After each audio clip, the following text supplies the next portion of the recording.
तो hi everyone, मैं हूं आप सभी का अपना प्रशांत भैया और लेकर आ गया हूं रैपिड रिवीजन अगले चैप्टर का, जो कि है क्लास 9 का बड़ा इंपॉर्टेंट चैप्टर जिसका नाम है force and law of motion. एक ऐसा चैप्टर जिससे कि बच्चे बहुत घबराते हैं कि भैया फोर्स क्या है, यूनिट क्या है, और ये जो लॉज ऑफ मोशन है ना, इसके एप्लीकेशन समझ ही नहीं आते। तो चलो आज हम अगले 15 से 20 मिनट के अंदर इसका फटाफट से रिवीजन कर लेते हैं। इंपॉर्टेंट क्वेश्चन भी बता दूंगा इसी के अंदर। अगर आपको इस चैप्टर को डिटेल में पढ़ना है तो इसका एक वन शॉट वीडियो, जिसके अंदर मैंने ज्यादा टाइम में नहीं, 1.5 घंटे के अंदर पूरे चैप्टर को डिटेल में करा रखा है, न्यूमेरिकल्स भी करा रखे हैं, सब कुछ करा रखा है। आज हम रैपिड रिवीजन करने वाले हैं, यानी फटाफट रिवीजन करने वाले हैं। नोट्स डिस्क्रिप्शन में मिलेंगे, पर इस वीडियो को 2x में मत देखना वरना कुछ समझ नहीं आएगा। चलो आ जाओ, स्टार्ट करते हैं फटाफट से। सबसे पहले चैप्टर स्टार्ट होता है फोर्स। फोर्स क्या है? मॉल में गए हो, क्या करते हो? पुश करते हो या पुल करते हो? यानी फोर्स कछु नहीं है, फोर्स है द पुश और पुल एक्टिंग ऑन अ ऑब्जेक्ट। यानी किसी भी ऑब्जेक्ट पे अगर हम पुश या पुल करेंगे उसको हम बोलते हैं फोर्स। अब तुम पूछोगे भैया फोर्स से क्या क्या हो सकता है? तो देखो, फोर्स से ना बहुत सारी चीजें हो सकती हैं। For example, force can move a stationary object. यानी अगर मैं रुका हुआ हूं, पीछे से कोई आएगा और मुझे धक्का दे देगा, तो मैं क्या करूंगा? पहले तो मैं पलटूंगा और मैं बोलूंगा अबे मेरे को धक्का क्यों दिया, पर उससे पहले मैं मूव करने लगूंगा, है ना। तो एक तो स्टेशनरी ऑब्जेक्ट को मूव कर सकता है, स्पीड को चेंज कर सकता है फोर्स, गाड़ी तेज भाग सकती है, धीरे कर सकता है। Stops a moving object, brakes क्या करते हैं? उल्टी डायरेक्शन में फोर्स लगाते हैं, गाड़ी आपकी रुक जाती है। शेप को चेंज कर सकता है, अगर एक मैं बॉल लूं और उसको मैं दबा दूं तो क्या होगा? अरे शेप बदल जाएगी, साइज बदल जाएगा, और डायरेक्शन भी बदल सकता है ना। फोर्स की मदद से आप डायरेक्शन भी बदल सकते हो। ठीक है, ये तो कहानी फोर्स की हो गई। अब आप पूछेंगे भैया फोर्स का यूनिट क्या होता है? तो फोर्स का यूनिट होता है न्यूटन, क्योंकि न्यूटन बाबा ने बताया था तो इनका यूनिट भी न्यूटन हो गया। ठीक है, मेन यूनिट न्यूटन होता है। एक और यूनिट होता है जिसको हम बोलते हैं डाइन डायन, है ना, डाइन हम इसको बोलते हैं। एक और यूनिट है, मेनली न्यूटन ही हम यूज कर रहे होंगे। अब देखो, फोर्स भी ना दो टाइप की होती हैं, एक होती है बैलेंस्ड फोर्स और एक होती है अनबैलेंस्ड फोर्स। नाम से समझ आ रहा है, बैलेंस्ड फोर्स वो है जहां पर बराबर फोर्स लग रही होगी अपोजिट डायरेक्शन के अंदर। क्या बात समझ में आई? Equal in magnitude, opposite in direction. For example, मान लो एक बक्सा है, यहां से चिंटू लाल 10 न्यूटन की फोर्स लगा रहा है, यहां से मिंटू लाल भी 10 न्यूटन की फोर्स लगा रहा है। तो अब मुझे बताओ, क्या ये बैलेंस फोर्स है? बिल्कुल है, क्योंकि दोनों सेम फोर्सेज हैं अपोजिट डायरेक्शन में। अगली चीज, क्या यहां पर कोई मोशन होगा? क्या मूवमेंट होगा? नहीं होगा ना। अरे भैया मैं इधर चला, मैं उधर चला, दोनों डायरेक्शन कट हो जाएगी और मूवमेंट कहीं पर भी नहीं हो पाएगा। इसी को हम बोलते हैं बैलेंस फोर्सेस। ठीक है, अनबैलेंस फोर्स क्या है?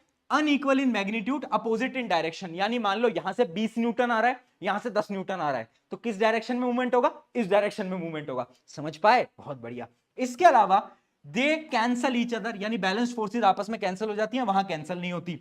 Do not change state of rest और मोशन। याद रखना, अगर बैलेंस फोर्सेस लगाओगे तो अगर कोई गाड़ी मोशन में है तो मोशन में ही रहेगी, अगर रेस्ट में है तो रेस्ट में ही रहेगी। मान लो मेरी गाड़ी है, मेरी ऑल्टो, लेजेंड ऑल्टो, वो 500 किलोमीटर प्रति घंटे की रफ्तार से चल रही है। अगर मैं दोनों तरफ बैलेंस्ड फोर्सेस लगाऊंगा ना, तो पता है क्या होगा? स्पीड वही रहेगी, स्पीड नहीं बदलेगी। ठीक है, यानी मोशन नहीं बदलता अगर बैलेंस फोर्स लग रही होती है, अनबैलेंस फोर्स लगती है तो मोशन बदल जाता है। ठीक है, ऑब्जेक्ट रिमेन्स एट रेस्ट और continuous moving with the same. मैंने आपको बता ही दिया अपनी लेजेंड ऑल्टो का एग्जांपल देके। ठीक है भैया, बहुत बढ़िया, ये हो गया बैलेंस्ड और अनबैलेंस्ड फोर्सेस के बीच का डिफरेंस। आगे बढ़ते हैं, अगला टॉपिक है गैलीलियो का एनालिसिस। गैलीलियो भैया आए और गैलीलियो भैया ने बोला कि देखो, ये जो चीज है ना, इसको मैं प्रूव करके दिखाता हूं। उन्होंने क्या करा? उन्होंने एक स्लोप से, एक ऐसे रोल था, कुछ बॉल थी, उस बॉल को छोड़ा तो बॉल की वेलोसिटी बढ़ने लगी। तो उन्होंने बोला देखो, बॉल की वेलोसिटी क्यों बढ़ रही है? क्योंकि फोर्स लग रही है नीचे डायरेक्शन में, जो कि ग्रेविटी की फोर्स है ना, ग्रेविटी नीचे जा रही है। अगर किसी चीज को ऊपर फेंकोगे तो वेलोसिटी घटने लगेगी। क्यों? क्योंकि अब अपोजिट डायरेक्शन में फोर्स लग रही है तो वेलोसिटी घटी। और अगर इस बॉल को एक स्मूथ सरफेस में आगे ऐसे फेंकोगे तो उसकी वेलोसिटी सेम रहेगी, बदलेगी नहीं।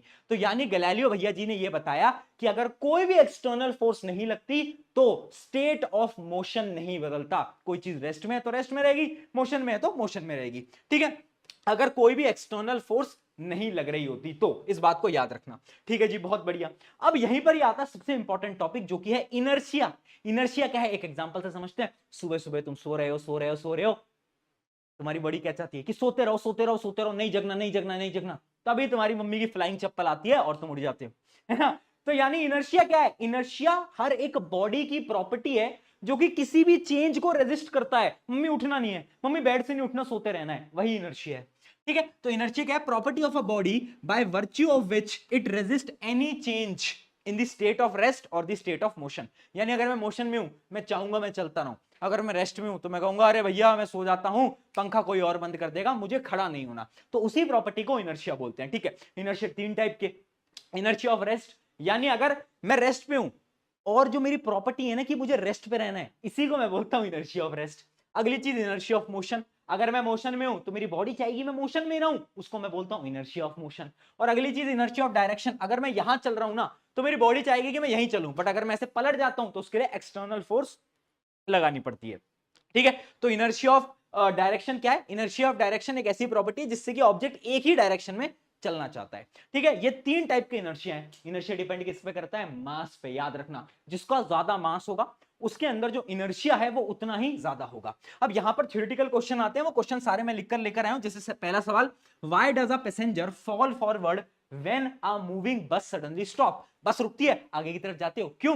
क्योंकि आपकी बॉडी के पास था इनर्शिया ऑफ मोशन, बॉडी आगे चल रही थी गाड़ी के साथ साथ, इनर्शिया ऑफ मोशन, अचानक से ब्रेक लग गया, गाड़ी तो रुक गई क्योंकि गाड़ी पे तो फोर्स लगी, बट तुम पे तो कुछ फोर्स नहीं लगी, तो तुम्हारी बॉडी ने due to inertia of motion आगे की तरफ आपकी बॉडी मूव हो जाती है। ठीक है, why does passenger fall backward when the stationary bus suddenly start? अगर कोई भी चीज तेज स्पीड में जाती है तो तुम ऐसे पीछे की तरफ जाते हो, क्यों? क्योंकि आपके पास था इनर्शिया ऑफ रेस्ट, तुम्हारी बॉडी रेस्ट में थी, अब अचानक से गाड़ी तेज भागने लगी तो तुम्हारी बॉडी तो चाहिए हम रेस्ट में रहें, तो इस वजह से वो पीछे की तरफ मूव करेगी। अगला, why does passenger fall sideways when बस टेक्स अ शार्प टर्न?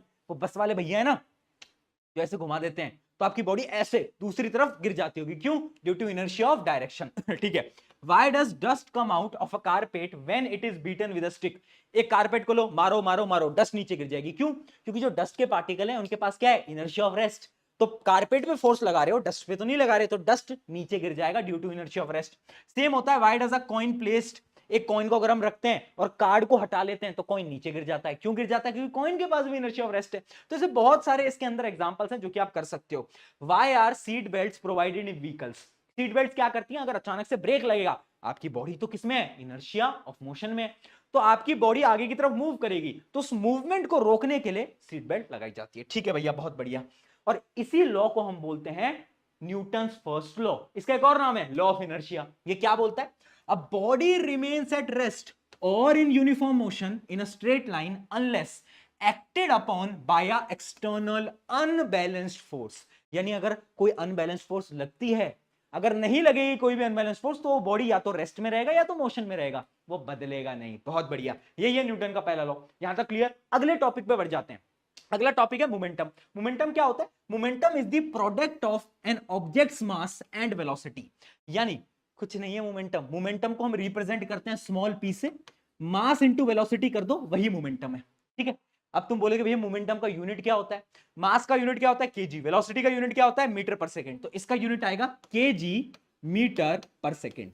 ये यूनिट होता है किसका? मोमेंटम का। याद रखना, मोमेंटम भी एक वेक्टर क्वांटिटी है, फोर्स भी एक वेक्टर क्वांटिटी है। ठीक है, अगली चीज, अब मोमेंटम को ऐसे याद करना, मोमेंटम है चोट, जिसका जितना बड़ा मोमेंटम उससे उतनी ज्यादा चोट लगेगी। एग्जांपल से समझाता हूं, क्वेश्चन देखो, why does a cricket ball hurts more than a table tennis ball? अगर एक टेबल टेनिस की बॉल से ज्यादा क्रिकेट बॉल से चोट क्यों लगती है? क्योंकि ये जो क्रिकेट बॉल है इसका मोमेंटम ज्यादा है। क्यों? क्योंकि भाई क्रिकेट बॉल का मास ज्यादा है। मोमेंटम क्या है? Mass into velocity. मास ज्यादा है तो मोमेंटम ज्यादा, उतनी ज्यादा चोट लगेगी। Why is moving truck considered dangerous? अगर कोई ट्रक धीरे भी आ रहा होगा तो भी डेंजरस है, क्यों? क्योंकि उसका मास बहुत ज्यादा है तो मोमेंटम बहुत ज्यादा होगा। बहुत बढ़िया। अगली चीज, अब bullet is dangerous despite having a very small mass. Bullet बहुत छोटा है बट बहुत घातक है, क्यों? क्योंकि इसकी वेलोसिटी बहुत तेज है, यानी मोमेंटम बहुत ज्यादा है। क्या ये चीजें क्लियर हुई? एक क्वेश्चन देखते हैं, momentum of a body of a mass 10 kg moving with a velocity of 5 metre per second. आपको बताना है मोमेंटम क्या होगा? मास गिवन है, अरे भैया वेलोसिटी गिवन है, ये कैसा सवाल है? मल्टीप्लाई कर लो, 10 इंटू 5 कितना आ जाएगा? 50 kg मीटर पर सेकेंड। ठीक है, यहां तक क्लियर हुआ। अब आ रहे हैं सेकेंड लॉ ऑफ मोशन, यानी न्यूटन भैया ने क्या बोला? दूसरा लॉ बताया। उन्होंने क्या बोला? पहले स्टेटमेंट पढ़ो, वेरी इंपॉर्टेंट, पेपर के अंदर पूछा जाता है। The rate of change of momentum of an object is directly proportional to the applied unbalanced force in the direction of the force. मुझे पता है तुम्हें समझ नहीं आया होगा, मैं समझाता हूं। क्या बोल रहे हैं न्यूटन बाबा? कि अगर किसी भी बॉडी में मोमेंटम का चेंज आया है, the rate of change of momentum, वो किसके प्रोपोर्शनल होगा? वो प्रोपोर्शनल होगा जितनी फोर्स हमने आगे से लगाई है। अब इसको मैं लिख देता हूं स्टेटमेंट में कि फोर्स, एक्सटर्नल फोर्स जो हमने लगाई है, that is directly proportional to change in momentum.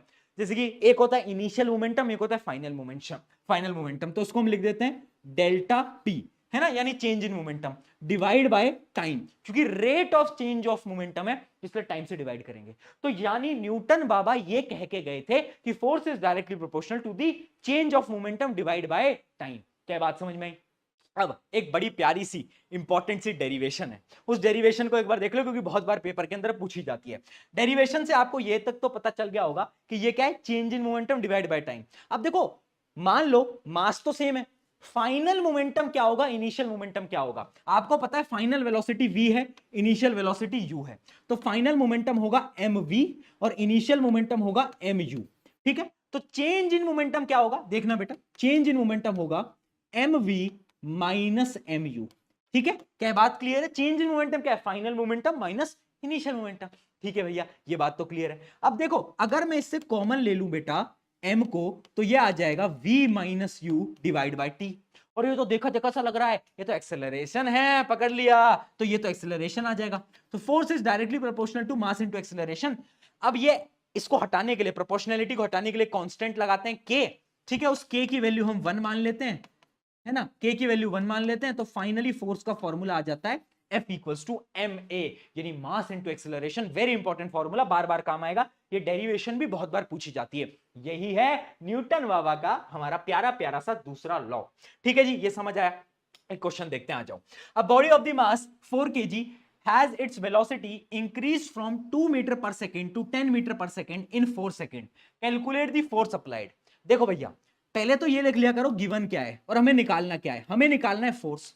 Force है मास इनटू एक्सेलरेशन। मास तो है, देखो मास तो है, बट एक्सेलरेशन नहीं है, पर एक्सेलरेशन निकाल सकते हो। कैसे?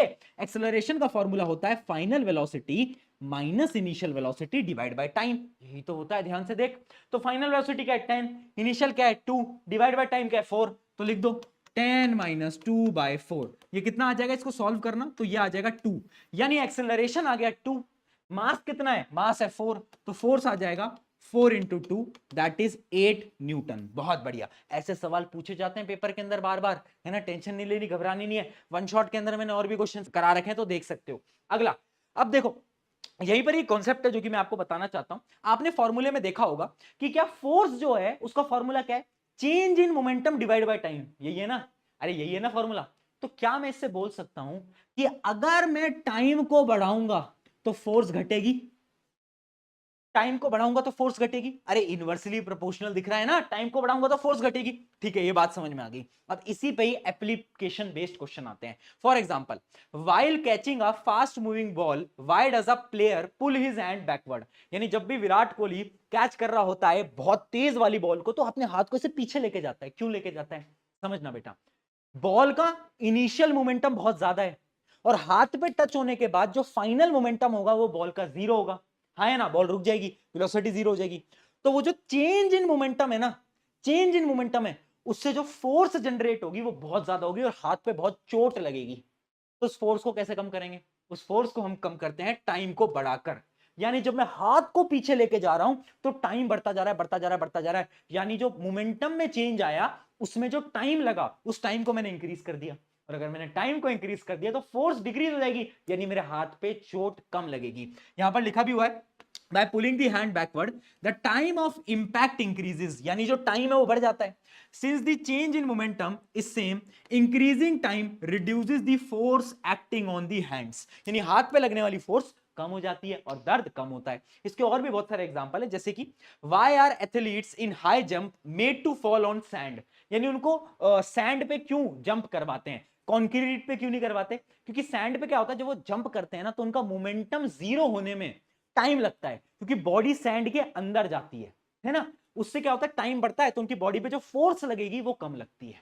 ठीक है, ऐसा ही सेम होता है अगर कोई भी इंसान ऊपर से जंप मारता है, अगर वो ट्रैम्पोलिन पे जंप मारता है तो कुछ नहीं होता, बट अगर वो कंक्रीट पे जंप मारेगा तो भैया तुम्हें पता ही है ना। क्यों? क्योंकि टाइम बहुत इंपॉर्टेंट है, टाइम बढ़ेगा तो फोर्स घटेगी। वेरी इंपॉर्टेंट, ये क्वेश्चन बार बार पूछा गया। चलिए न्यूटन बाबा का आखिरी लॉ पढ़ते हैं जो कि है न्यूटन थर्ड लॉ। क्या बोलता है, स्टेटमेंट याद रखना, every action there is an equal and opposite reaction। और एक और चीज याद रखना, these two forces always act in different bodies।